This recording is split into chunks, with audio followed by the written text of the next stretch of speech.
سلام مثلا اومدیم یه ویدیو بزنیم. ما پسر و دختر رو باید جنگ کنیم. ببینیم دختر میکنیم تمام بابایی بیزی تمام پسر ها قویه برم بات بازشون رو کنم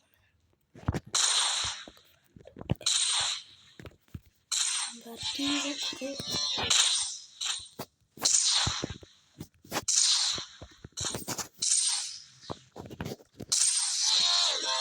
پسر ها قویه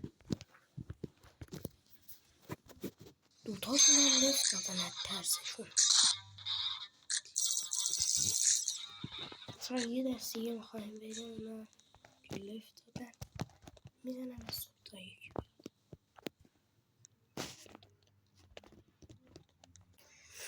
سلام بچه ها یکی اومدش دیگه اومدیم ببینیم چی میزنه دوباره دختر رو با پسر رو همه دختر هم میشون هم میشه اینجوری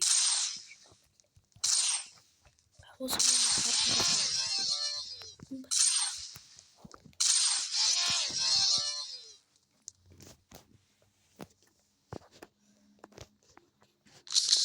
طوری میکنه که فقط دهنش هیچ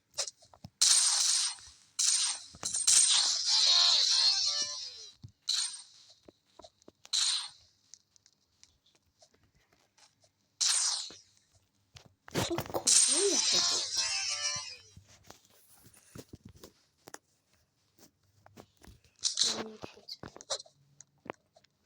دوتاشون نیست